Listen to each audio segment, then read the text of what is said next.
off again. But it's the only way.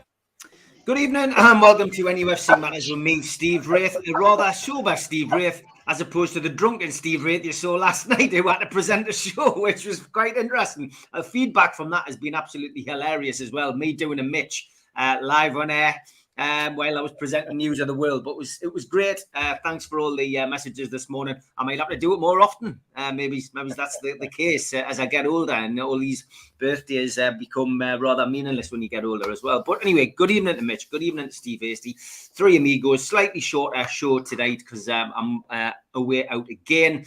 But it's still cram everything into this section. Joe won't join us tonight. Sadly, he's at work. Would have been an earlier start.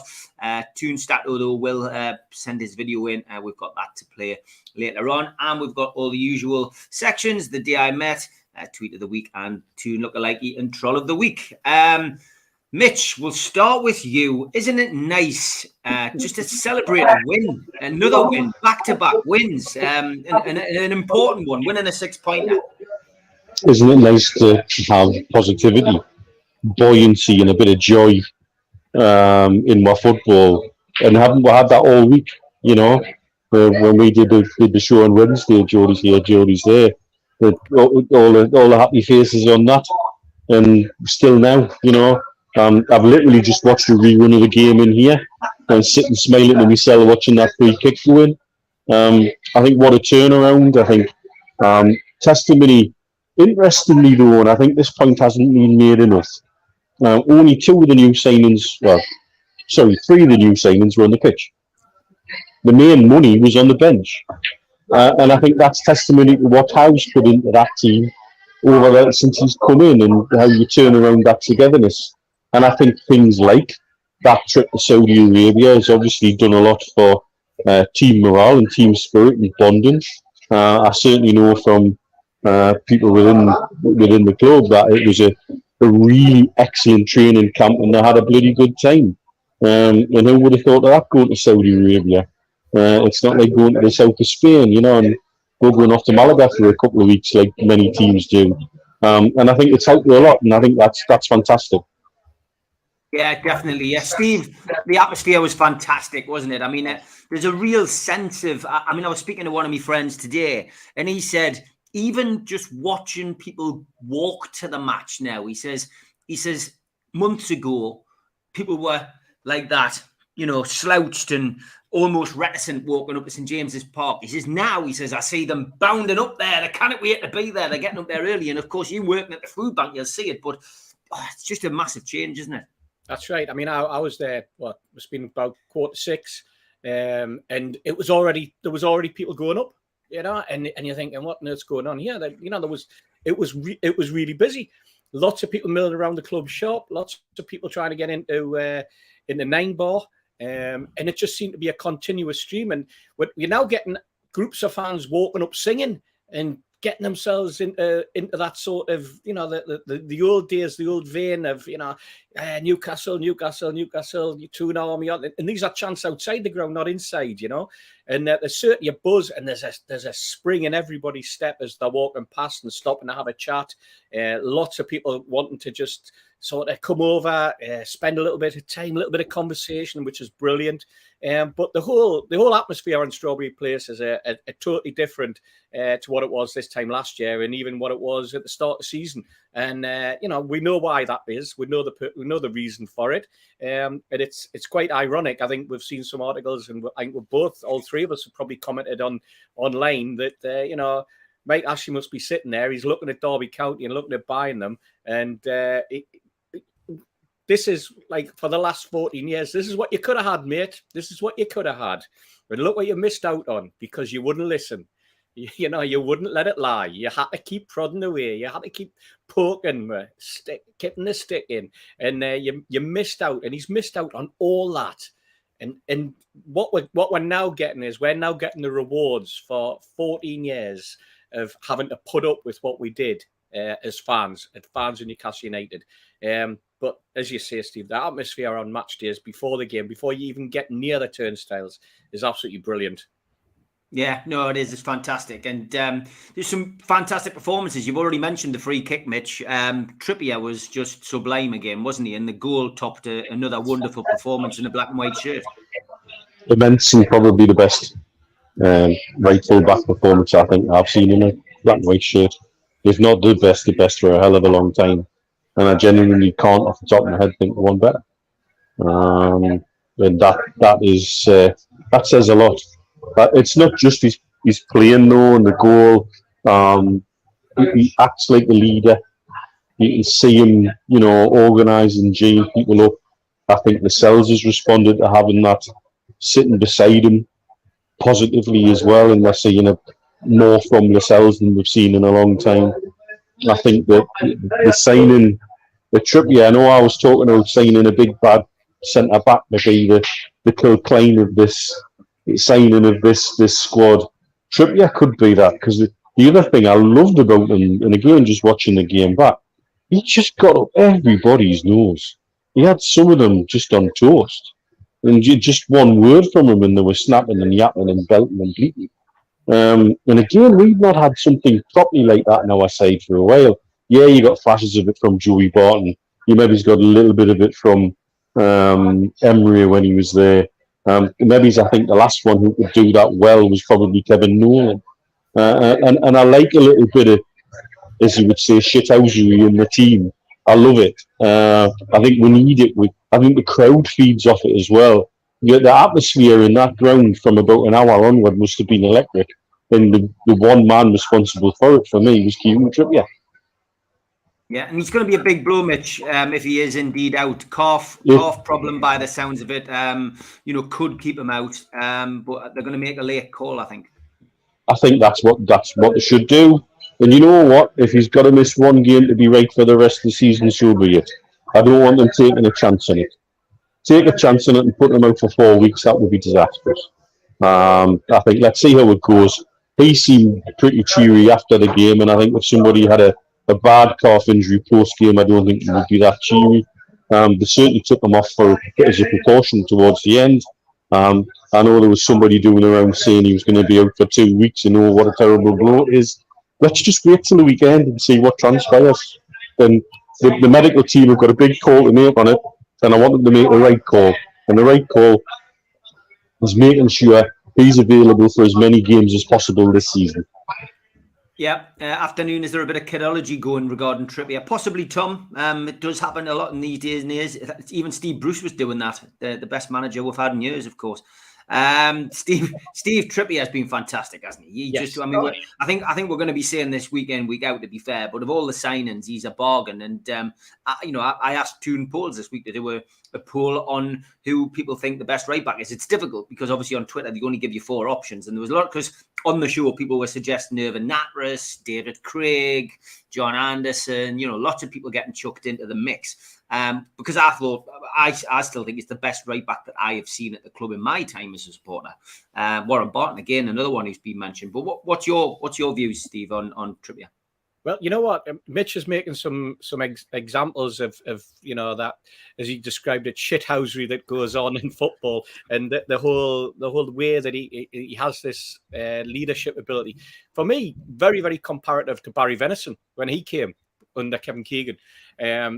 Sort of coming later in life, later in his career, being at a top club, won some honours, and then comes to Newcastle, and it's like a breath of fresh air. He's there, and the players alongside him are following his example. I just remember there was a little clip on YouTube earlier of Barry clearing the line. When he did that acrobatic clearance off the line. And that's the sort of, never say die attitude that I think we're going to see from Kieran Trippier. What I would say about the injury, if it was a kick and it's suffering from a bruise on his calf or something like that, then it's a case of massage and a little bit of rest, bit of massage and manipulation and such like, and he should be okay. It's not a problem. If it was a strain, then in the situation where he is, calf injury, the cold, etc. I think that's when the medical staff are going to be that little bit more cautious. And But you're right, Mitch. The smile that he had on his face tells you that he didn't feel as though it was something that should worry him. And I wouldn't be surprised if he was playing on Sunday. But I've got no inside information. Right? It's just a feeling that I have. He's relatively fit lad. Thorough professional, and I think he's also the sort of player. If he feels as though he couldn't see through 90 minutes, he would tell the manager before the 90 minutes started. He wouldn't be going out there and giving it a shot for 10 or 15. I think that's not the way he is. I loved it. I loved that when you saw Lascelles put that brilliant tackle in on I think it was with Charlison, and then you suddenly, as he gets up and he walks past, you see Trippier just gives him a little clip across the back of the head, as if to say, "Well done, mate." And it's that sort of encouragement that you get. And what I have been hearing from within inside is that the players think he is an absolute star. They think he is an absolute rock. And when players talk about other players in the positive, and it's a player that's only been at the football club for a short period of time, I think that in itself says an awful lot about what we've got to look forward to from Kieran Trippier in the years to come. Because I don't think he's going to be the sort of player that's just going to be here for 6 months. I think he's here long term, and I think that he's an absolute breath of fresh air. He's just what we needed. And I said it on the show midweek. We're very critical of other players. We're very critical of players from other football clubs. We're probably very critical of Kieran Trippier when he played for England, because we put that critical eye on. Now that he's played for Newcastle United, we're suddenly seeing what a quality footballer he is. And sometimes that allows you to take a step back and think, you know what, when you're watching the opposition do have good footballers playing against her, top quality footballers. And that's why I love the Premiership, because you're getting to see some top quality footballers week in, week out. And that's why I'm not one of these people who says, if we go down, we'll come back up and I'll satisfied with a season in the Championship. No, I want to see the quality. I want to see the quality footballers, both on our team and in the opposition. And obviously I want to see us, our quality beating the opposition quality week in, week out. Yep, I would agree. I love that. I think the T-shirt that John should do next, maybe it's one for the website, is just a photograph of Trippier. See whether the club could photographer could sort one out or something, and just have shithousery. I think that's got a great ring to it. You know what I mean? Do a special one, John, for the food bank, and do one to sell, because I think that would be fantastic. And maybe make a donation of each one to the food bank. I think it's fantastic. We could ask the squad to wear them before and the warm up as well. Alan Little sends a message. I saw you smiling approvingly, Mitch. I presume you know this guy. Yeah, I know Mickey very well. Football's end lads tend to stick together. But yeah, it's I'm really grateful to people who reach out to us when I'm out here. I've got people messaging when they're coming out on holiday, or can we come and watch the match with you, and stuff like that. It's fantastic. Bring it on. But also, it shows you what kind of a village Dubai is as well, a little bit sometimes, in that your degrees of connection are far fewer than they are back home. I'll tell you that straight away.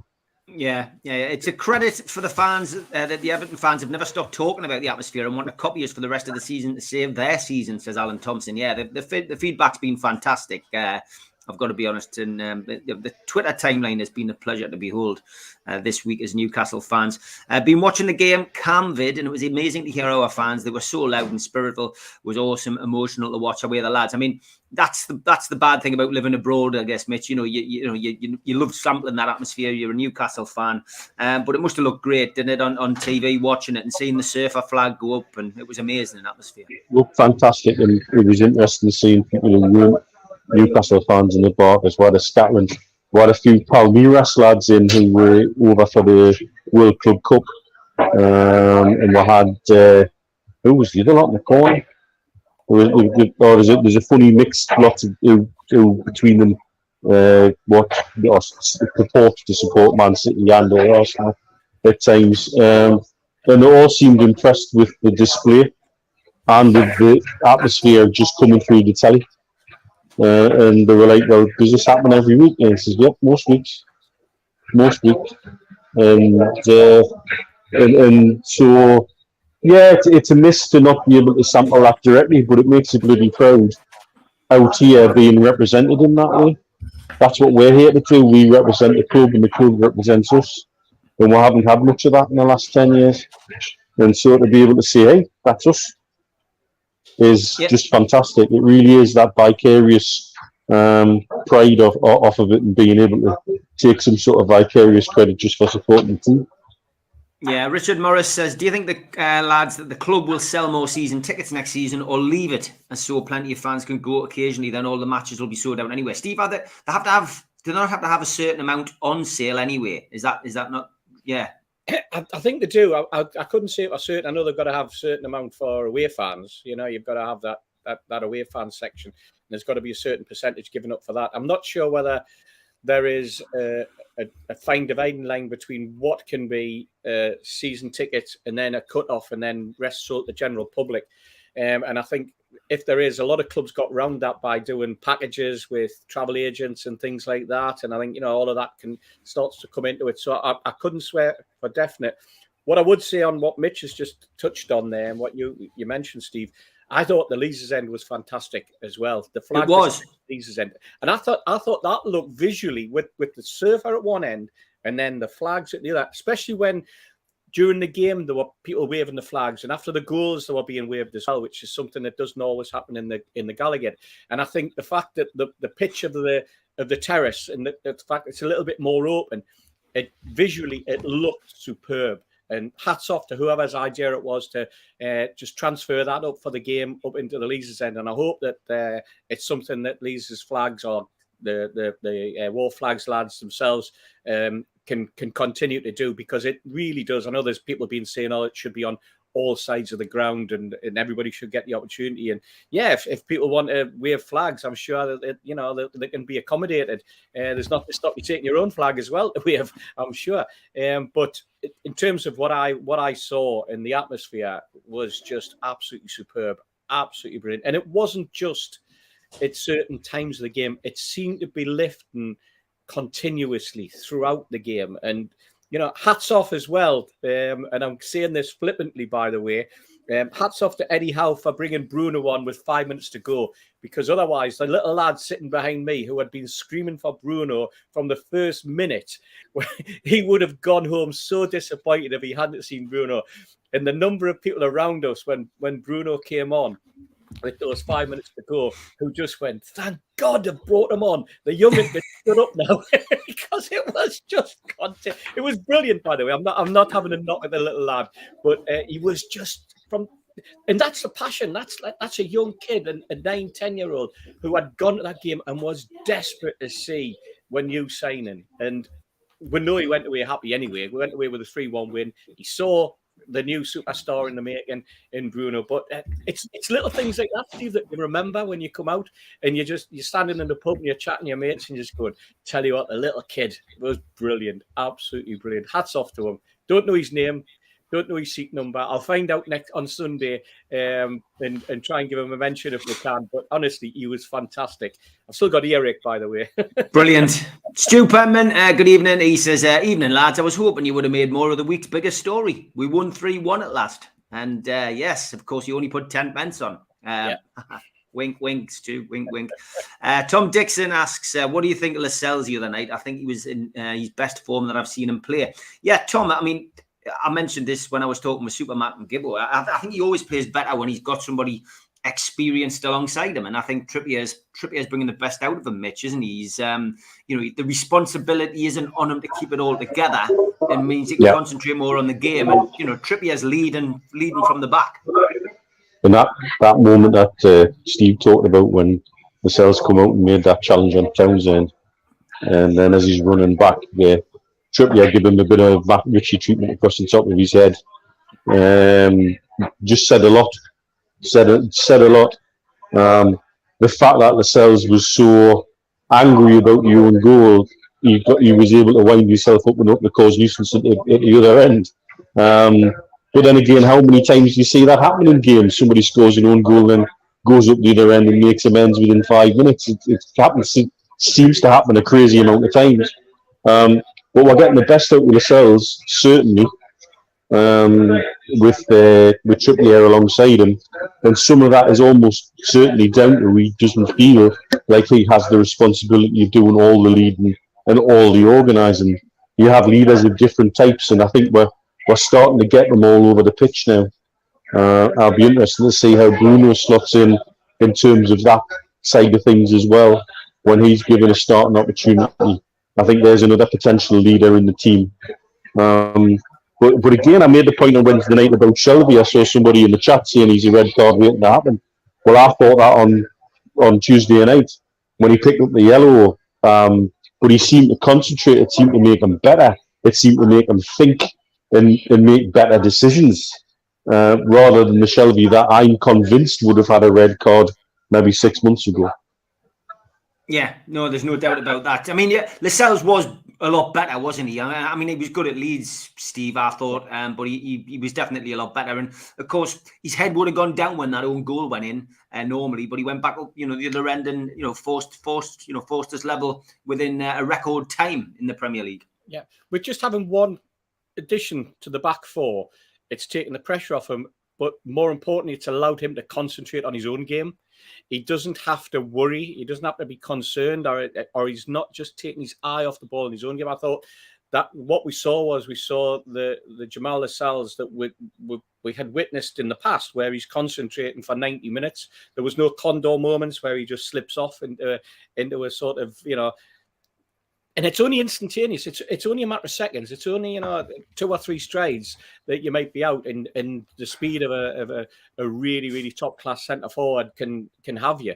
Someone suddenly gets in front of you and gets a nod on. And I thought his concentration levels were absolutely spot on. And it comes from having the confidence of just one of the additional 3 players in that back four that he can rely on, that he knows is communicating, who knows is watching the line for him.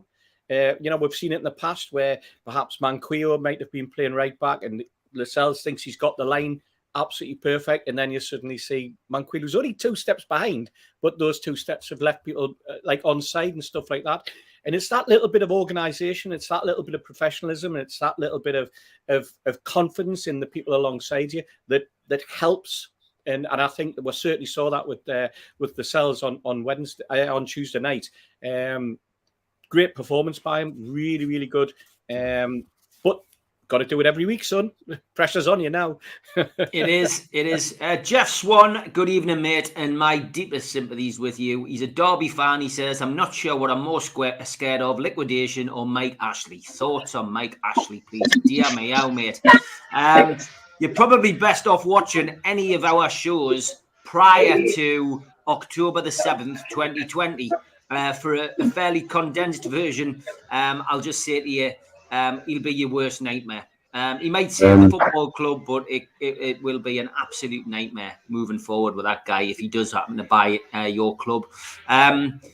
You just need to look at what he did at Newcastle. He had an opportunity to awake a sleeping giant, and he just didn't take the opportunity, and he used it essentially to promote his sports brand globally, and that's all he will do with Derby County. Get used to having Sports Direct all over the place. Get used to the club coming second and his business interests coming first. And if he can strike up a bit of controversy to rile the fans, he'll do that as well. Have I missed anything out, Steve? No. I mean, it's been interesting because we're coming from such a low base. I mean, when he took over Newcastle, we're a successful football club. We're doing okay on the pitch. We're in the Premiership. The situation you've got at Derby is they're rock bottom, absolutely rock bottom, and financially they're absolutely cattled. So it's a totally different scenario.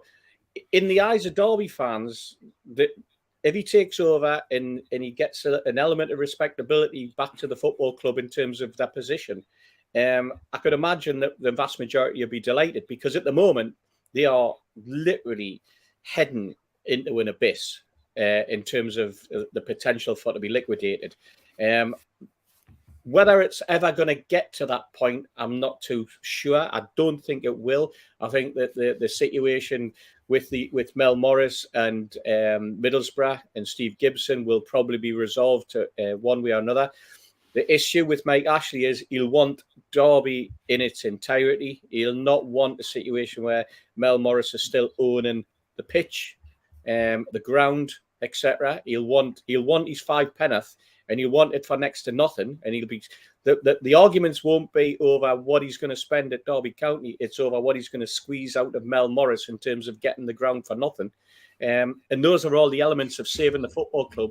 So there will be a honeymoon period where they'll think, you know what, if he's taken over, that he's fantastic.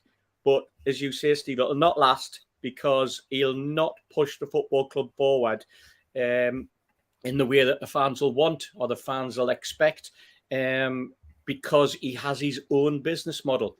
And his own business model revolves firstly around Sports Direct and secondly around the football club. And his day-to-day involvement will not be like it was with Mel Morris. His day-to-day involvement will be absolutely zero. And he'll put Lee Charnley in to run the football club. And he'll say it's nothing to do with me, when we all know that every decision's being made is coming out of a place down in Mansfield at Sports Direct headquarters. So, you know, yes, we all hope that Derby gets saved. We don't like the idea of clubs like Derby or any football club having to go out of existence. You know, we've got a small club like Billingham Sinfonia down on Teesside that looked like it was going out of existence this time last week, and now looks like it's been saved for the sake of 10 grand to see them through at the end of the season. You've got non-league clubs like that. We've seen it with Bury, we've seen it with other clubs. But we don't want it. As fans, we don't want it. We just hope that when people do take over football clubs, that they're going to govern those football clubs correctly. And as I say, there'll be a honeymoon period where you'll think he's doing well, but it'll not last. Get yourself down to your local nightclub, because within the first couple of weeks you'll be down there buying everybody a pint. So make sure you get something out of him, because that's all you'll get. Just Steve, I mean, this is probably more your domain than mine. Can you remember this game? Because I didn't go to my first game until the 80s. So I can't remember a game against Ipswich in the floodlights. I can't remember a game where the floodlights failed. I didn't know whether it was against Ipswich or not. I couldn't swear that. But I do remember a game. I remember games being called off at half time through fog. Bournemouth in the cup. I was there. Yeah, but I can't remember. I remember all sorts of issues with the floodlights, but I can't remember whether the game got cancelled or not. But certainly remember the fog. That's the one that I Anybody in the chat, if you can help, can anybody else remember that particular game? Stu, this is like the old Stu from when we first started this show. Mike Ashley's the worst thing that's ever happened to our club. We've got 14 years of dross. We had 2 relegations in our history, Bruce. Thanks to that two-faced leash. Stu, brilliant, mate. Bruce out. I miss those messages, Stu. I miss those messages. Brilliant. Can you just do a Bruce out for us, just for old time's sake? Yeah, Mitch. I mean, Mike Ashley. I don't think we really want to utter his name on this show, really, these days. But can you give that poor Derby fan some solace? Well, asking, do you want liquidation on Mike Ashley? It's a bit like asking, would you like Ebola virus or anthrax? It's not really a choice I would like to make, thanks. It's interesting to see Mike Ashley's moves towards Derby County, and everybody who's made moves towards Derby County. The problem everybody interested in them is they don't want to inherit all the problems. They got so far with one guy, and then he turned around and said, can the Inland Revenue write the tax bill off, please? Well, no, that's not going to happen. And then somebody else come along, but then he wanted the ground for nothing off Mel Morris. Well, that's not going to happen. Somebody else come along, and I think they wanted the EFL to assure them that there was going to be no legal standing with the 2 cases with Borough and Wickham. And he didn't want to have something else. Can't remember what the other thing he didn't want was. Mike Ashley wants the ground. Well, you've got to negotiate with Mel about that. And he also had concerns about the legal cases. And I know there's been moves towards settling the legal cases or coming to agreements.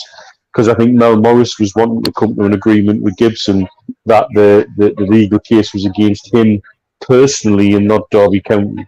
And I think there's been moves towards that today, which would be interesting because that then might clear a path for Ashley to negotiate with Morris directly on the ground, and then he gets what he wants. I know he'll be able to, because the one thing we did win was the balance sheet championship after his ownership. He's very good at playing the tax game. He's very good at making stuff move around. But the ultimate aim will be for his benefit at the end of the day, not for the benefit of Derby County. Derby County will be his vehicle to promote his sports brands in any way, shape or form he sees fit. He also sees an opportunity in them in that if Derby do miraculously stay up, like they're looking like they're giving themselves a chance to, even after something like 21 points of deduction, that if you'd probably need a lot less investment in Derby County to get them challenging for the playoffs and the championship, the way that division works, than you would to get Newcastle United from 17th to 12th in the Premiership. And so it's the kind of gamble that he might want to take. We know he's a gambler. We know when he did get relegated, he took the gamble to get back up and won, and he did it twice, luckily. And we shouldn't thank him for that, because we shouldn't have been relegated in the first place both times. But it shows that when he feels there's a stake worth winning, he'll take the gamble, and I think that's what he sees as a complete package. There's an academy at Derby producing good young players, and I think they must have been given a stay of to the end of this month by the receivers with a reason, because the taxman doesn't like to wait. And the person who will pull the plug, if the plug gets pulled, will be the revenue. It always is then. So if it looks like the agreements are getting put in place that would give Ashley what he wanted, and bearing in mind the noise he made via Sky Sports News with Keith Bishop, we've seen all before. That was a message. That was a message to the receiver. It was a message to the EFL. I want my own way, and I want it now. And so it looks like he might get his own way. But really, like I said at the start, Ebola virus or anthrax, choose your poison.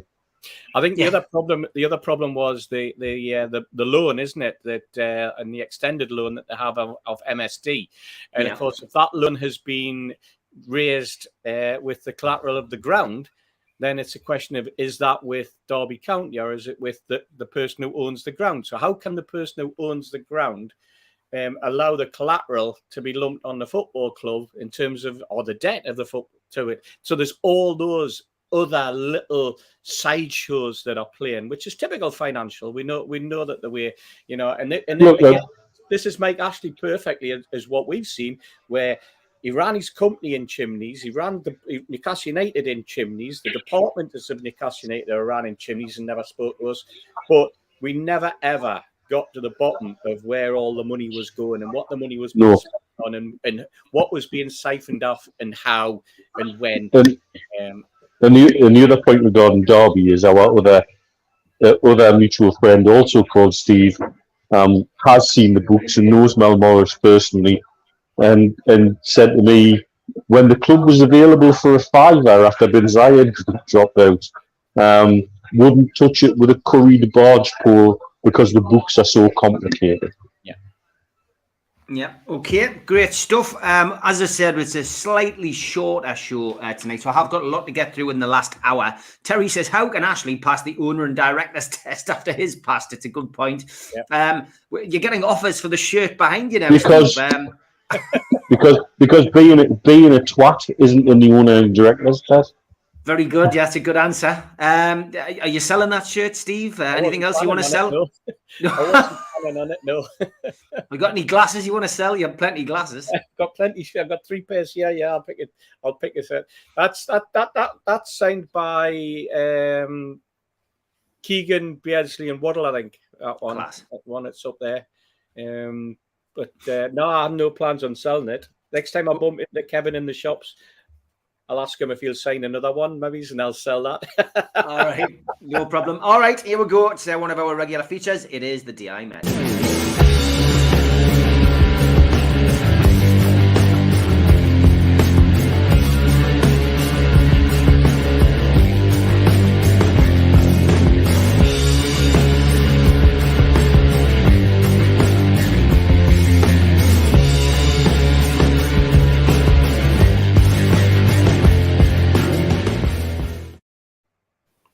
Okay, the day I met, where we ask you to send in photographs of yourself, whether you've met Newcastle United players or members of management or just backroom staff. I am having a problem finding the photographs though, and this never usually happens, and I'm usually quite professional when I get these done, but I've got it now. Here we go. So this is the first one. This is from Wiley. He goes, Olivia Bernard in the vineyard on Grey Street. I do have one with Lee Clark somewhere. He was visiting family, believe in good old Woodlands Terrace in the Felling, he says, and he took a photo with us, kids from the street back in the 90s. That's fantastic, that, mate. Thank you for sending that. Then we've got this one, which is from Heat Save. Peter Jackson in Sapporo, which is good. Peter Jackson was an absolute legend as well back in the day, like great player, great centre-half. And we've got this one again from Heat Save. David McCreary. I'm not sure where that is. It looks like he's doing some kind of job or something. Maybe he's working in his house. Yeah, he's getting the plastering done. So that was good, getting plastered with David McCreary. And this one is from Steph. He says, met Lascelles when I finished my shift on the doors. Had been in Bon Bar. Fantastic. Nice one. So quite a vast array of them. Keep them coming in. Send them to me or Mitch or to Steve, and we'll get them on the show. That is the day I met.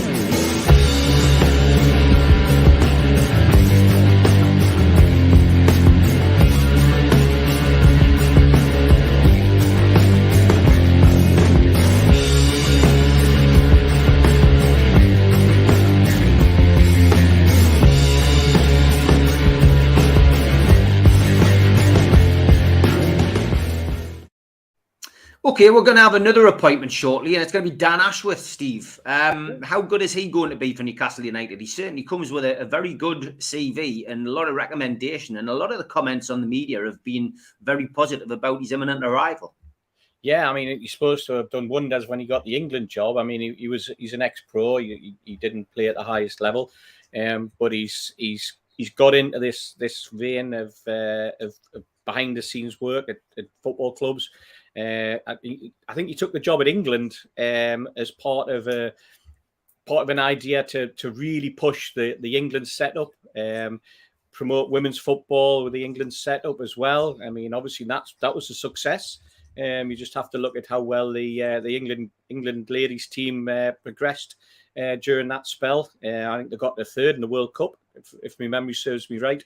And then, of course, he went to Brighton. Was headhunted. And I think it was a surprise to a lot of people that he went to Brighton at the time, because he seemed to be destined for much bigger things at the FA. Took the job on, and I think you just look at the way that Brighton have moved forward as a football club over the last sort of 3 or 4 years, both on the pitch and off the pitch. Obviously, you know, my memories of Brighton go back to the fact that they even got thrown out of that ground. You know, and they were playing over in Maidstone at one point, you know, for a long spell. And the supporters of Brighton plugged away, kept going. You know, got a great benefactor who came in. But then, once they got back into the Premier League, someone had the foresight to go to the FA and take Dan Ashworth on. And like I say, some of the signings that they've managed to pull off, he must have an excellent eye for business, but also an excellent eye for football in general, the way that a team needs to be set up, and can identify while working with the managers and the coaches to spot the right sort of talent, and together go out and pick up that talent. Now he's coming to Newcastle. And what was also very interesting was that he before he left, he actually was involved in getting his replacement on board in David Weir. So again, it shows you that the man certainly has, how do I say it, a little bit about him in terms of a conscience. You know, he wanted to make sure that he wasn't just walking away, but there was somebody going to be in place that he could spend a little bit of time with, just, you know, bedding in, even though if it was only for a couple of weeks.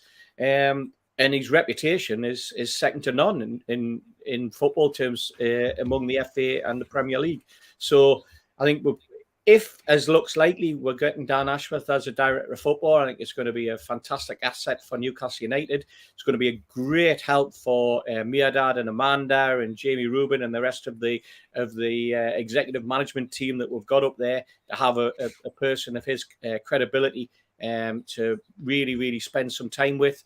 They'll only learn from him. There's no question about that. I'm sure he's a great administrator as well. But it's what he does in the next transfer window and how he works with Steve Nixon and Eddie Howe that's going to be the proof of the pudding. And if what we've seen so far is anything to go by in terms of how our transfer activity has gone, then having a Dan Ashworth alongside and within and probably opening up some even bigger channels for us, it's looking great for the next transfer window, Steve. So really exciting. Let's hope it is. Is it going to be 3 months' time? Is it the end of the season, or the negotiations that we're hearing of going to see him coming in a lot earlier? I hope it's the latter rather than the former, because if the sooner we can get him in, the sooner and better it is for the football club. As I say, better for the executives. Takes a bit of pressure off them, but also lets the planning move forward with a little bit more gusto. Yeah, David Crone, thanks for the message. He says Ashley will want to spin the club quickly if he invested in it, spend as little as possible and turn over. That's just with regards to Derby County. And I did get your photo, David. I think you've just sent us one on Facebook for the day I met next week. Thank you very much. Mitch, Dan Ashworth, I mean, it's it's another step in the right direction, isn't it? It's another tick in the positivity box as well for the club at the moment. Absolutely. And, you know, when you think about the amount of conversations with regard to our football club, the three of us have been involved with over the last 2 years. Not just what people see on a Friday and now get a bit of a glimpse of on a Wednesday as well. That's probably just a tenth of the kind of discussions that we've had over the last 2 years, both between ourselves and with various other people. And one phrase stands out that we've used repeatedly in a lot of those conversations is that we need somebody who can come in and set and establish DNA for our club. And the way we're going to play and the way we're going to go forward and the attitude we're going to have as a football club. That phrase was applied in the press this week to Dan Ashworth about what he did at England. That almost exact phrase. And that's what we need. We need somebody who can start to establish something that you can channel through the entire club from the youngest age group all the way up to the first team, that says this is how we're going to approach things, this is what we're going to do, this is going to be our attitude and our professionalism and our behaviour, but then also tap into what is obviously a ridiculously good network that this man has. And if you think the amount of times, we played Brighton in the top flight and they've given a football lesson on a few occasions.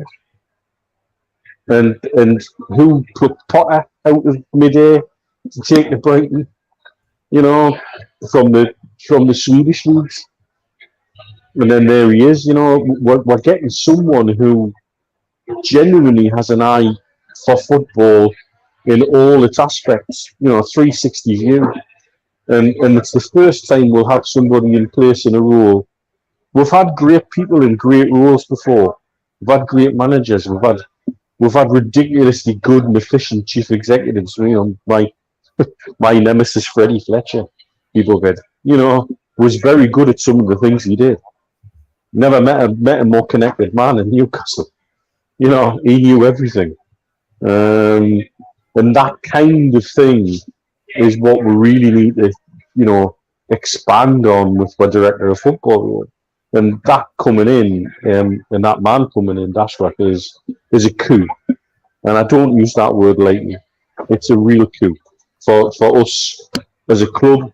Going forward, I think we're set to become. Well, you put it this way: I don't think you're going to see many millions wasted on a transfer with Dan Ashworth in control of that. I would agree. Agree wholeheartedly. I think it'll be good. How about the shirt you're wearing, Steve? Are you selling that? Ted Baker, long sleeves. I think you probably still get them in FedEx if you look carefully. Is Steve Hasty selling wigs? No, if I had any, I would sell them definitely. And good news, Mozza. He says the day I met music is growing on me at last. Oh wow! And Billy Trey says it's grungy Beatles music. I love it. I quite like it myself, like. Yeah, well, I've got to be honest. It's grown on me. Fair play. All right. Next regular section is.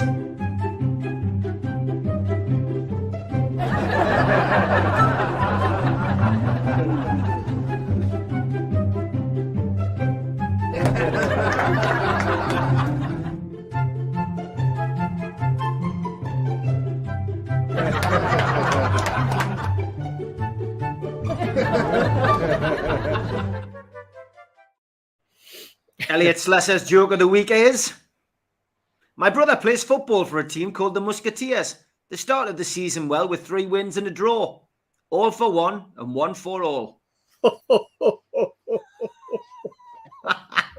Oh, dear me. Mate, you'll be telling that at 11 o'clock in the bar tonight, mate. You'll be telling that at 11 o'clock in the bar. Oh, I will.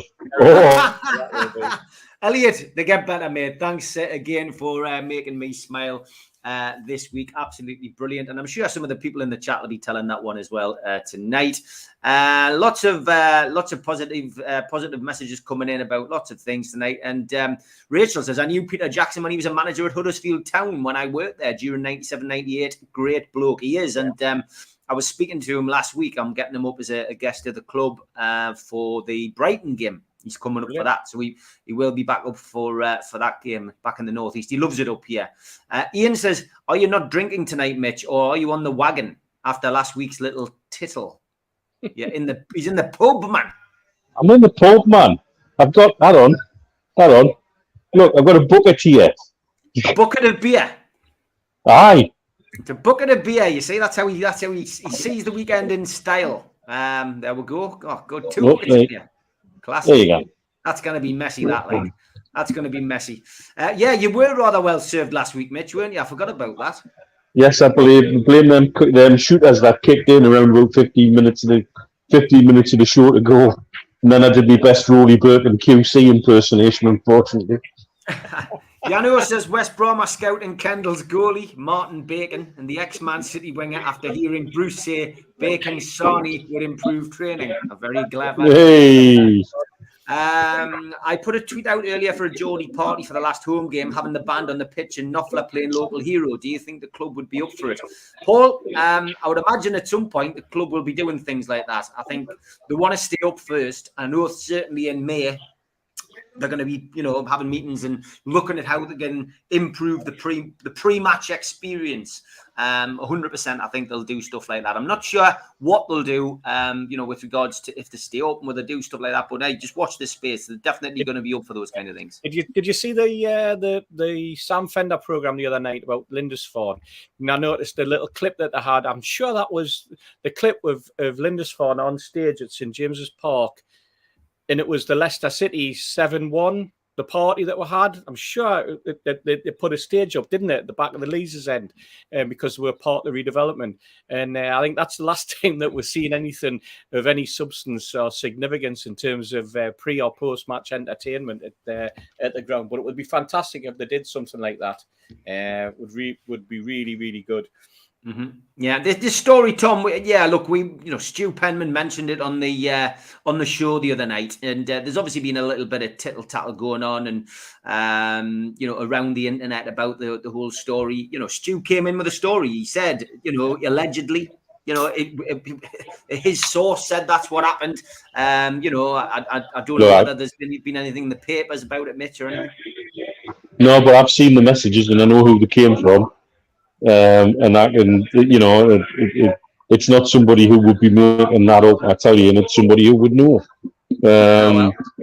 then frankly, if he wanted to take on Joel Hinton and then decided he was going to go after Wood, he's barking up the wrong trees there. I mean, my experience in New Zealanders out here is that they're really lovely chaps, but when shit happens, you want them to be on your side, not the other side. I tell you that. Sounded like one of those drunks that you used to bump into, Steve, when you were on the doors, where one of them would have a go at one bouncer and then he would decide he was going to have a go at the other one after the first one's laid him out. It sounds just like that from what we're picking up. He must have been absolutely off his box. Squaring up to Joe Linton and then squaring up to Chris Wood. Dear me, if that's what happened, it would have been hilarious to see. Good evening to Gareth from Spider VPN. Gareth. Evening, chaps. He says, hope you're well. Any news yet on sponsorship deals for the Tuners? Is there any rumours in the Middle East, Mitch, about who the big sponsor might be? I noticed that we still haven't got one in, but I can imagine it's something that they will do. Look, I've said it before on a couple of different shows, both Amigos and on the Wednesday night. I know somebody who works in Saudi, works with one of the big offices there of the Crown Prince, and he believes that the word from there is that the shirt sponsorship will be connected to a place called Al Ula, which is a UNESCO World Heritage Site that they want to involve in their tourism, and it will be something like Experience Al Ula or Visit Al Ula or something like that as the main sponsorship. Most of the other sponsorships will be related to tourism, and one of the other possibilities I'll be interested to see, and this is just speculation on my part, if they're going to put the guy who's the head of Saudi Golf on their board, I would suspect most Saudi golf tournaments will have a Newcastle United crest attached to every bit of signage that's involved there, and no doubt that would be a perfect one either for training shirt sponsorship or for sleeve sponsorship or something like that. Wouldn't surprise me if that didn't happen at all, because our chairman obviously is a huge golfer and a very good golfer, I gather. It's interesting you say that, Mitch, because you look at say other big sporting events and the way that Emirates Airlines have stepped in and sponsor tennis and golf and everything, and football, and you see Emirates advertised all over the place, and you see the girls from the promotions team at Emirates who are there presenting part of the trophy presentations. And yet with Saudi, most of the advertising you see linked to sport seems to be Aramco. And you see Aramco all over. You see their adverts. Naturally, it's an oil company, so you're going to see it at the Grand Prix. But we're now seeing Aramco promoting itself in other areas. I wouldn't be surprised if we start to see Aramco advertising around the football ground in some way, shape, or form. I'm sure that's the sort of influence. I think if the truth be known, we could rattle off, probably if we knew them, at least a dozen Saudi companies or Saudi, as you say, tourist organisations or ventures or promotions that could be linked with the football club. But I don't think we're going to be promoted solely by the likes of Saudi companies. I think we're going to see promotions and sponsorships coming from some really, really big players, the sort of players who have companies who and only ever been involved in some of the bigger football clubs around Europe, and I'm sure we'll see that as well. So not looking so parochially, if that's the word to use, just at Saudi Arabia, but I think we'll see some potentially big corporations coming in who want to be linked. Look at how many investments PIF have around the world, and the kind of companies they have investments in, and that shows the kind of links and connections they have. And I'm sorry, but the recent deal between Mubadala and Man City blows any of this shenanigans that the Premiership wanted to say about connected companies absolutely out of the water. Absolutely out of the water. And I think pretty much that's carte blanche for us to do what we want. Yeah, and if you noticed as well, I mean, there was a big furore over the weekend, or midweek, where people were saying that they saw Mr. Al Rumayyan in London. He was actually at a Formula One event, which was the announcement of the 2022 car for Aston Martin. And Lance Stroll, who's the driver. Obviously, his father's involved in owning the brand now of the Aston Martin car for the Grand Prix. And so it's obvious that when you see the name and the name of the corporation that's behind it, it also has Aramco tied to it. And that's an example where there's a big corporation, there's a big name that could be linked to Newcastle United in the future, Aston Martin. You could see badges and you see advertising. That's where we're now involved. We're now into that sort of sphere of influence and promotion, rather than it being flannels or whatever that we're seeing wrapped around the pitch, which is probably the only brand other than Sports Direct that we did used to see, unless it's been a gambling company that's been part of a promotion tied to nationally the Premier League rather than just Newcastle United. And those ticker tapes, the advertising on the ticker around the ground, when I was involved in the fans forum and we brought it up at length about what could be and couldn't be advertised around the pitch, and it turned out all that advertising had been sold by the Premier League, and there was only like a 10-minute slot that was available to the club to actually make any money on anyway. I think that's probably all changed now, but we're moving in a totally different direction now in terms of the promotion where Newcastle United will be picking up from, and it's exciting times, really exciting for us.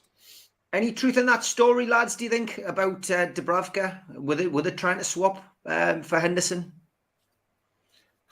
I never heard anything at the time. I didn't. I don't know whether Mitch did. I think probably one reporter saying, or somebody saying, if we signed Henderson, would you be interested in going to Man United? And that's probably as far as it went, if it did happen at all.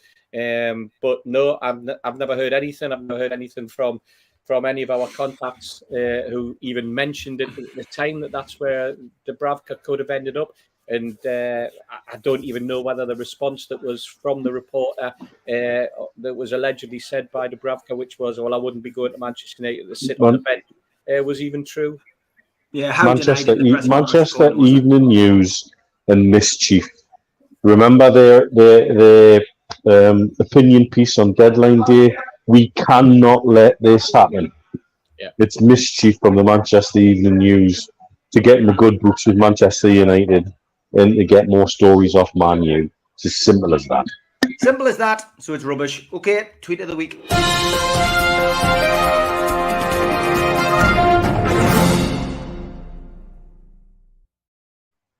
I've just got to mention this as well.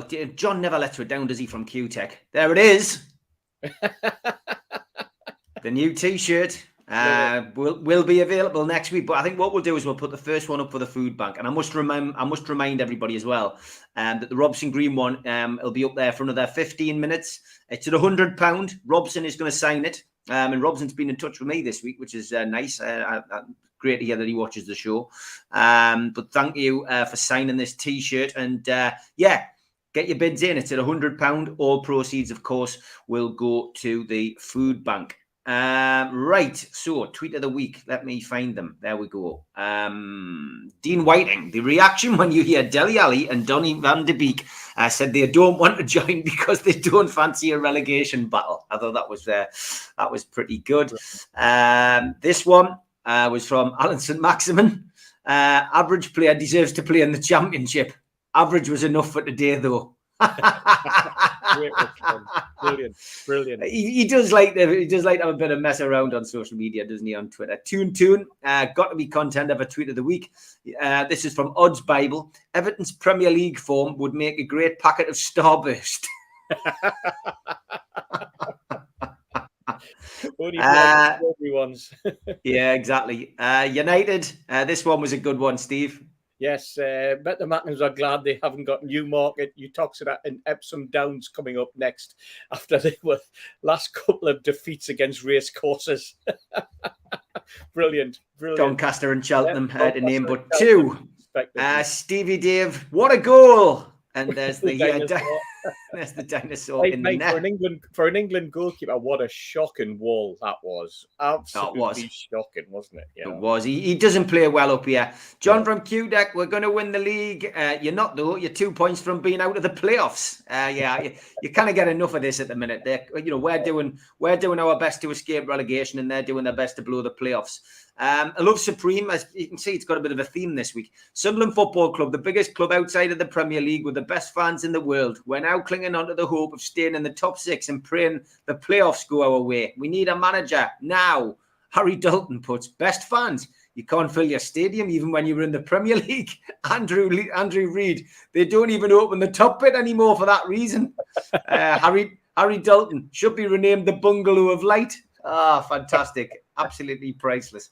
Gianfranco Schola, I do like to put a little bit of politics in here. He says, this was in response to Sky Sports Premier League tweeting that the Met Police have decided not to investigate a video which showed West Ham defender Kurt Zuma kicking his cat across the kitchen floor. Gianfranco Schola said, what do the Met Police investigate nowadays? Which is a pretty valid point. And Cressida Dick's now fallen on a sword, as we all know and probably seen on the news. This one, Sunderland winning today, 2-0 at least, unbeaten for the run-in. Also, Everton, Burnley and Watford will win to drown the Mags. No wins left in their run-in. It's a good day today. Yep, that didn't age well at all, did it? And the American Mackin. It didn't, no. This one was hilarious, Steve. Yes, this was from Ryan Taylor, our friend. Trippier 2, loving the free kick. But can you get your own song, please, Jazz? Brilliant. Yes, nice one. Absolutely brilliant. Well done. Sunderland's last 3 in League One. Bolton, mid-table, 6-0 loss. Doncaster, bottom, 2-1 loss. Cheltenham, no win in 13, 2-1 loss. Yeah, fantastic. Yeah, it's been a good week, hasn't it? It's been a good week. Jay says, I don't like Newcastle, the club, the city. They're pagan fans. I hate Cheryl Cole. Alan Shearer's a twat. Sarah Milliken isn't even funny. The weather's constantly shit. It's always dark. It's full of industrial smog. They still use WAP and only eat tin food. It's a fucking shithole. Legacy Magpie put, hey Siri, what can I tweet to make myself look like an absolute ball bag? Jealous. Oh, look, it's kicked Siri off on my phone when I said Siri. That is funny. And this one is the last one. George Frizzell, he says, guess who was spotted in the Leazes end tonight? Great flags display and more photos to follow. Yeah, that was absolutely hilarious. The dinosaur definitely had his life, didn't it? I have got a couple more. I added them at the bottom of the system. Okay, this caught me eye. Obviously, a lot being made of Jermaine Defoe's return to Sunderland. The second coming of The Last Dance went well. Jermaine is not too mobile. I think they'll use one of those aging apps on poor Jermaine there. Like, I don't think he looks that old. Although reports are that he's not as quick as people thought he was going to be, which is no great surprise. He is 39. This one was from Jack. Bruno, fancy coming over for tea tonight? I've made spag bol. You can have a go at my last two if you like and make yourself at home, pal. Unbelievable. The fan base is really taken to our new signings. This is tweet of the week, and it was from Adam Cleary. Shout out to whichever Stone Cold legend at Newcastle Primark has accidentally left a load of Greggs in the window display. And there we go. Just walked in and put a load of pasties on the actual display in Primark. Class, brilliant. And this was from Footy Beds as well. Overpriced with a massive head, not for the first time at Old Trafford. Very good, excellent stuff. Keep them coming in. I'll try to get through as many as I can each week. Thank you, everybody who submitted them.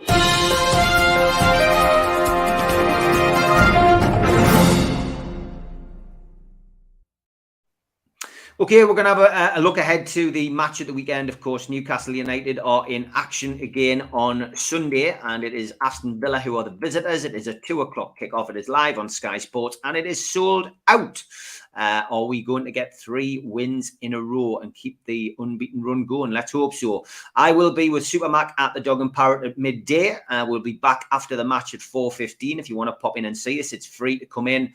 They do good beer, good food, and plenty good music. 6, so get yourself down, and it is kids are welcome as well. Premier League loan rules mean that Matt Targett will not be played. He can't play against Aston Villa. That is his parent club.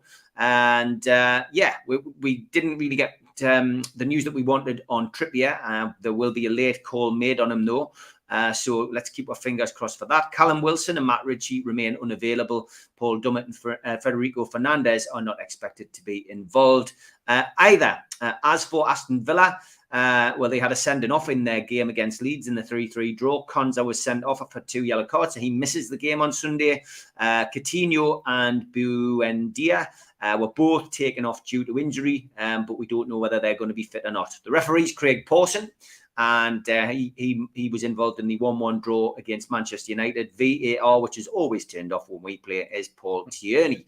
As I said, we don't have Toon Tipster this week because of the earlier start, but we do have our other good friend, Andre, who was over for the match. It was good to see him. Toon Stato.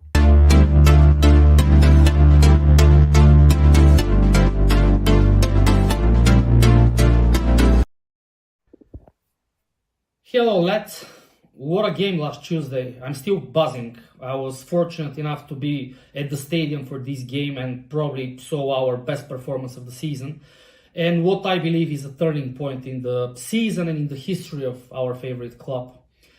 On Sunday we have one of our favorite customers, Aston Villa, coming to St. James's Park. In 24 games at St. James's Park in the Premier League, we have won 14, drawn 8 and lost only 2 against this opposition. And the 2 defeats both came in controversial circumstances. Back in 1999, in the first game of the season, Jura Reni sent off Alan Shearer, and Villa won 1-0 with a goal by Julian Joachim. And everybody remembers the April 2005 game when we lost 3-0 with 3 men sent off, the famous Boyer Dyer scrap, and Stephen Taylor being shot by a sniper at the stadium. Other than this, we dominate the game, but the last 3 games at St. James's Park have all finished 1-1. We haven't won there since 2015. And funnily, ever since Villa came back to the Premier League, all games at Villa Park finished 2-0 for Villa, and the 2 games at St. James's Park finished 1-1. So what are the odds that we have 3 1-1s and 3 2-0s? When it comes to players, it's notable that some players scored their first goals for Newcastle at St. James's Park against Aston Villa, like Barry Venison, his only goal in black and white, like Papi Cisse and his goal-scoring debut. Some famous defenders scored their last goals for Newcastle at St. James's Park against Aston Villa: Fabrizio Coloccini in 2016, Steve Howe back in 1996. So maybe one of our current players has their turn for a first or a last goal for the club. I'm looking mostly at Chris Wood to open up his goal-scoring record for us. Good luck on Sunday. Fantastic, as always. Great analysis from our good friend Andre, and it was great to see him, as I say, on Tuesday. Steve, this is a big game, because we've gone 4 games unbeaten. We've given ourselves a fighting chance again. Villa come to town, off the back of the 3-3 draw against Leeds, which proves that they're susceptible to goals at the back. A lot of people making a thing about Steven Gerrard, but look, Steven Gerrard isn't playing. Coutinho is a couple of years older than he was. He's still a good player, made no bones about that. But this, for me, is a winnable game. Oh, absolutely. And I mean, we're coming back off, as you say, off 4 games unbeaten. A great win in midweek. Confident, new players settling in. Crowd behind where atmosphere, totally different at St. James's Park than what it was at the start of the season. There's a buoyancy. It's totally different than what it was around Christmas time even. We're getting the wins and the points, and we're starting to pick up. It makes for a great game. It makes for a great Sunday afternoon. But there's no question that there's no reason why Newcastle United can't take 3 points from this game. Absolutely none whatsoever. You're right. I mean, everybody's at every game this season that Villa have played since he got the job has made this thing about it being Steven Gerrard's Aston Villa. Aston Villa, Steven Gerrard. That he's not playing for them.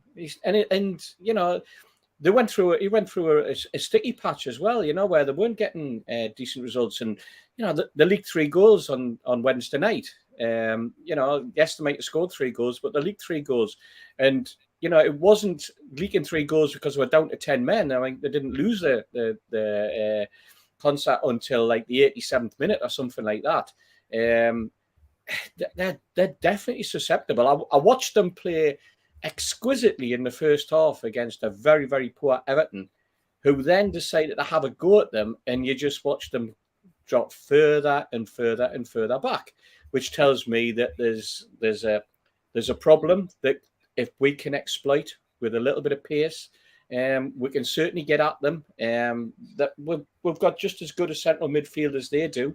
McGinn runs all over the place. He'll kick anything above grass.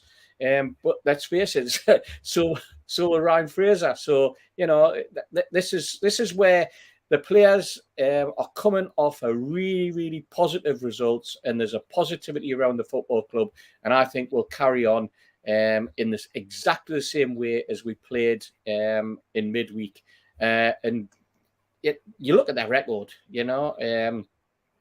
I love that with Andre when he goes the famous Boya Dyer incident and the sniper. Yeah, Mark Byers has just said, can you imagine some kids watching it who weren't around in them days thinking, was he shot? That's exactly what was going through my mind. Well, you're absolutely right, Mark. Kids now be going, Christ, there's a player shot at St. James's Park during a game, But it was as though he had been shot by a sniper, I must admit. It was a classic, only Stephen Taylor could do that. It was. But no, I mean, I'm expecting them to go into this game absolutely flying, absolutely buoyant, and there's no reason why we shouldn't be, put it that way. Everything's looking positive for us at the moment, despite the fact that where we're sitting in the league. And the only way is up, really. It is. Gary Milliken says, I'm half an hour behind you. I remember a game against Ipswich in 76-77 when the match was abandoned at half-time. I think it was because of the pitch becoming icy. Still hasn't solved the mystery of the what do you call them, the floodlights going off. Okay, Mitch, just a take on this game, really. Aston Villa at home on Sunday. We're really giving ourselves a chance of getting away from the bottom end of the table. You've got to win your home games. Yeah, and you put something like the effort in we did against Everton. It's there for the taking. Really, I watched Villa through the week, and they were absolutely upset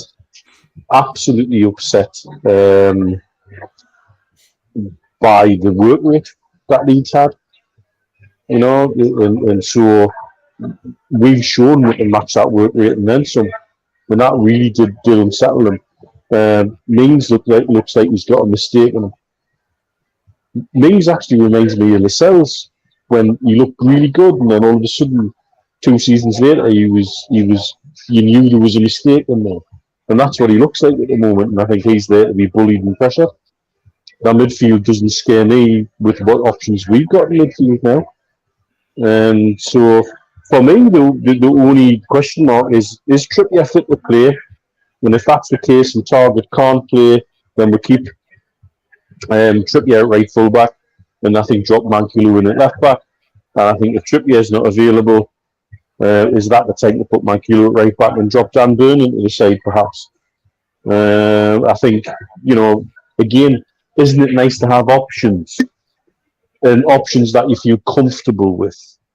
Yes, you'd rather have Trippier in there, but if he's not going to be there, the way Mankilo's played the last few times he's put a shift in, fantastic. So we're going on a high. They look vulnerable. I don't know where they're at with Coutinho as well. He seemed to pick up a knock in midweek as well. And like Steve says, the 3 goals they conceded, it wasn't because they were down to 10 men. That was done before they went down to 10 men. So they're not all conquering, and they don't come with any particular fear for me. The only problem is they've got Danny Ings sat on the bench who seems to like to score against us. But other than that, we've got now to lose, and I think if we put the kind of shift in that we've done in the last 2 games, it'll upset them. It will definitely upset them, because that's what unsettled them through the week. Yep. Yeah, I agree. Jacob and Barrow Mag are both getting a T-shirt. That's the Robson Green T-shirt. £200 raised in total for the food bank. Thank you so much again for your support, everybody. And I will put the shithousery T-shirt up ASAP on my Twitter, and you can get bidding on that. Now, I was rather forgetful last week, wasn't I? I forgot to do the weekly question because we had such an action-packed show with different people on. That I forgot to go through it. So your clues were this man, followed by 1931 to 1934, followed by Gateshead, 1935 to 1936, and the one that I missed last week. So remember, first correct answer in the chat as selected by John from QTech wins 2 tickets for Wolves. So 2 tickets for the Wolves game. The player suggested in the previous clues made how many Charity Shield appearances for Newcastle United?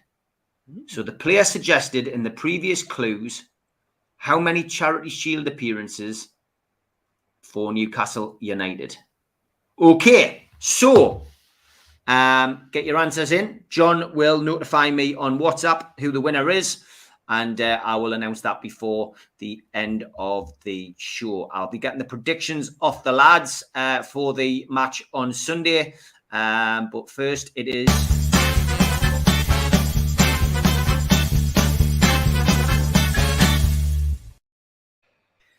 Tune Lookalike, and Tom Dixon has been working overtime this week. Shermanator and Matt Target, which I thought was really good. Almost looks a bit like you on the flyer for this program that we did, the young ones. It was really good. Another classic that from John from Jab. I've still got a few left from John, so we've still got a few more weeks of that, which I'm looking forward to seeing. This one from Paparazzi, Justin Trudeau, Fidel Castro, and Jonas Guterres. Pretty good. Pretty good, that one. Keith Bishop was in the news. We've mentioned him already on the show. Carl Fredrickson from and Ashley's mate, Keith Bishop. Now, that's brilliant, isn't it? That's fantastic. Oh, dear me. Michael, that was an absolute belter, that son. Again, Tom Dixon, Kieran Clark and Ethan Hawke, and Rui Faria and Joey Barton. Look at Tom getting all fancy with these, like, green... writing in that. Yeah, he's gone flash, hasn't he? Aye. I think it's because I don't recognise some of the people that he puts up, so now he's got his editing skills. They're helping me out. This one, Isaac Holman Slaves and Kieran Trippier. Wow, I can see that. Yeah, Who is Isaac Holman Slaves? No idea. I've got no idea either. So I hope it's somebody who's nice and, you know, like, I don't know, somebody well known or famous or whatever. This was brilliant from John. I had to take a screenshot of it. Great to see Steve Hasty welcoming Sam Fender back with his Brit. Of course, that's Billy Mitchell from Lindisfarne, Steve. Does look like you, like. Oh dear. I got the perfect angle. James just sent a load like this, which, yeah, I mean, some of them, the Vardy one's been done before. Steptoe, Rio Ferdinand, and looks like a giraffe. Beaker and Phil Jones, you've stolen that off somebody else. And Gollum and the guy who used to play for Arsenal, who's not very good. It wasn't very good at Arsenal. So, yeah, thanks for that. This one was from Harry. He says, Jason Statham and Steve Wraith. Well, of course, I'm going to include that. Yes, we knew you would. I'm going to include that one. This one maybe is less so. Me and Charles Bronson. When did you look like that? Well, I did send this out once a few years ago. So somebody's nicked this off my social media and then found this one of Charlie Bronson. But what I actually did was I put it up on a crime website as a bit of a joke when somebody else had come out and said that they were Charlie's son. So I said, no, I'm Charlie's son. And then I got inundated with phone calls from people saying, Steve, are you okay? Are you having a nervous breakdown? Why do you think that it's just crazy, mate. But yes, so somebody sent that in. I can't remember who it was, but thank you for sending it in. 100% Mark says he has a lookalike, Roy the Owl Hodgson and an owl. That's good. Poor Roy. Poor Roy. This one, Bruno's bag man and Gary Neville. I had to check that to make sure that Gary Neville hadn't been put on that, but that is actually the guy who was walking behind Bruno, and it does look like Gary Neville. This was sent from Joe last week, Joe Walker. Me in the top there. Yeah. Steve on the right, Mitch in the bottom left, and Toon Tips down the bottom right. This bloke's got... He keeps telling me he's busy. He's too busy to come on the show, but he's got time to knock them up, hasn't he? Exactly, aye. Into the final two. Tony Byrne, thank you. Gollum and the Forest manager, Steve Cooper. Oh, dear me. Poor Steve. Poor Gollum. And the winner is... Dave Lee. Paul sent this one. I can't look at the new Hull City manager without thinking, who squashed Mark Almond? It's brilliant, that. Absolutely brilliant. It is. Mark Almond from Soft Cell, isn't it? Yep. Absolutely superb. Absolutely. Keep them coming in. We do enjoy them. I know you do too. We'll have more Toon lookalikes next week.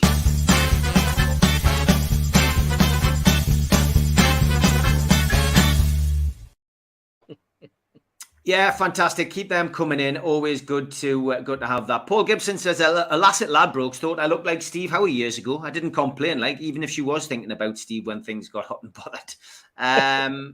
Isaac Holmes, Slaves are an English punk rock duo formed in Royal Tunbridge Wells in 2012. Thank you, Tom. Thank you. Tim says, Mitch has turned down another round of shooters. Well done, Mitch. No, I've just turned down another round of these because I've already got a couple in the bucket. Yeah, Ron Bennett, we are going to do that, mate. This is the first time we'll have ever done it, but there will be a T-shirt up for grabs for the food bank. We hope that people will bid on it, but we are going to sell that T-shirt and we're going to donate a percentage of that T-shirt sale to the food bank so people can buy it. That's the idea. So if you're up for it, yeah, we will get them on the website over the next day or so, and that will be that. With Dan Byrne fit, do you think, Stephen Mitch, everyone can play with a toe injury? I played with a toe injury before. I would imagine he will be. I imagine he will be fit for the weekend, especially with the doubt over Trippier, mate. I played with a broken toe, and I'm sure many of the other lads who played Sunday and Saturday football will come up with different injuries that they played with. I always find it rather strange when people have minor injuries like that. But they clearly didn't want to risk him, which is fair enough. Spot on, Ron. Yeah, no problem. Okay, prediction then, Steve, for the Aston Villa game. I already gave mine last night on the Gibbo and Supermax show. 2-0. I'm going for. I think Newcastle will win. I'm confident. I think we'll keep a clean sheet. I think the team will be up for keeping a clean sheet, and I'm going to go 2-0. Right, that's an interesting one, that, Steve. I think that we've now got into the habit of scoring goals, and I think we'll score another 3, but I think we may concede 1. So I'm going to go for 3-1. So you're going for a penman? Yeah. Going for a penman. Ooh. Yep. Okay, Mitch, what about you? Double penman. Is it time to get the dice out? Yeah. Hey, no, wait a minute. Now, I want it because I think, do you owe an apology to the cleaner? No, it was in a drawer with passport. Because that's where you put everything with the passport, isn't it? Yeah. Yes, the cleaner did put it there, yes. All right, okay, so there's no apology to the cleaner. The cleaner needs to come on the show and apologise for putting it there. Yeah. Getting into an exclusive interview with the cleaner. The cleaner, aye. Lovely lassie. Very efficient. So, the dice says... who did it? 2-1. 2-1. We'll take that. But if you ask what my heart says, I'm with Steve. I think we've got in the habit of scoring some goals. I think Chris Wood will break his duck and he'll get a brace, and I think we'll win 3-0. Okay. But the dice says 2-1. Okay, the dice which I would also take, to be fair. Oh, yeah. Yeah, okay. 2-1 Wood and Willock for us, says Barry. 2-2 says Benny. 3-1 says Tim. Trips plays 2-0, if not 3-2. Lots of people going for 3-2. I've seen that. And John, I've just got your WhatsApp, but you've stuck it on there, so that saves me a job of seeing it. Billy Trey wins the competition. Give me a shout on Twitter. Well done, Billy. You've won 2 tickets to the Wolves game. Now, you might be going, you might be able to sell them, but do the deal with John, work out how you're going to do it, get in touch, and fantastic. It's great to be able to do that, especially in this day and age when tickets are very, very, very, very, very hard to come by. Fantastic. Okay, we've still got 5 minutes of the show to go, so quickly, just want to say, give us a prediction for the team that we're going to pick, Steve. Do you think there's going to be many changes to it? If Trippier's fit, do you think he'll go unchanged? Because I think Howe tends to do that, doesn't he? Yes, I think if certainly the back four will be unchanged, apart from Target. Yes, obviously. Well, yes, we know Target's not going to be available. The team that finished, we're going to have Trippier and Manquillo. I think that's the two that he'll go for. If Trippier's not fit, would he go for a back three? Perhaps. That's, Dan Burn on one side, on the left, Lascelles in the middle and Shaw on the right, and then play 5 in midfield because he's holding midfield. That could be Bruno that he brings in. I'm just throwing that one into the mix as an option that could be there. That way he keeps the rest of his midfield intact and he keeps his 2 strikers intact or his 2 forward players. So that's always an option rather than just going for because you don't want to mix up too much at the back, and so it's only one change. But if he's got someone like Bruno who we know has that ability from everything that we're reading and hearing to play that defensive midfield role, and he can go sideways as well as up and down the pitch. So that might be an option for him. And I wouldn't be surprised if he went that way. But again, toe injury depends on whether Dan Burns fit as well, doesn't it? If he goes for a flat back four, the question is, how does he slot Bruno in? How does he shut the little lad up from behind us, who's going to be screaming for him again on Sunday? and the rest of us are going to be begging and hoping that Bruno is playing, because I don't think Marias can take much more of it, to be perfectly honest. But who does he drop? Who makes way? What changes does he want to make in the midfield? You know what? It's a difficult one. It's a difficult call. It's not one that I want to call. It's not what it's. This is why I don't get paid, and this is why Eddie Howe gets all the big money, because he has to make the big decisions, Steve. Exactly. So I don't know. I honestly don't know what he's going to do.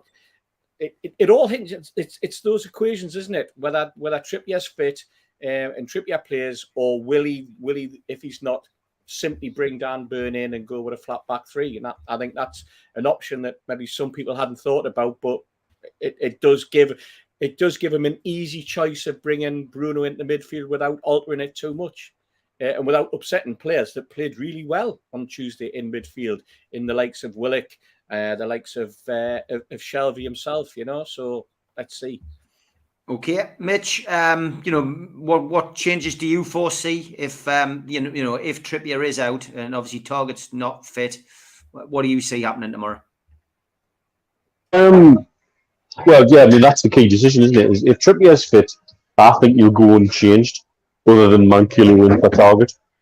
That's what he seems to like to do. He seems to be sort of open to, or rather, he likes to keep the back four, and it doesn't seem to like to mess around with it. I think if Trippier's not fit, though, he does have an opportunity to make as many changes as he wants. If he wants to go to a back three, the option's there. I could see that being an interesting way to go, like we say, to shoehorn Bruno into the team. But should you be shoehorning anybody in? Tough call. I think he likes a back four, and I think it hinges on whether Trippier's fit or not. And I still think if Trippier's not fit, what he might do is put Kraft at right back and Manquillo at left back. Interesting. Yeah. Well, we'll wait and see what happens. As you say, that's why Eddie Howe gets the job to make the decisions. Glad it's not us. As I say, short tonight. Apologies because I am on my way out, but I've still got time for Julie's favourite segment.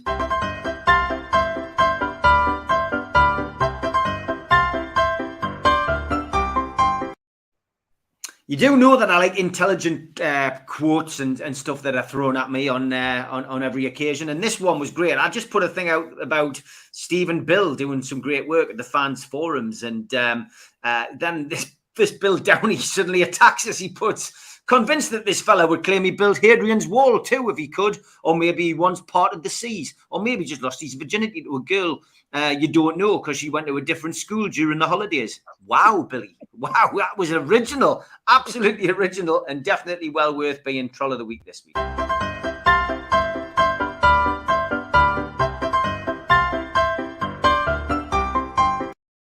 Don't forget, I am doing a fire walk. I would like you to join us. Holly is joining us. She is signed up.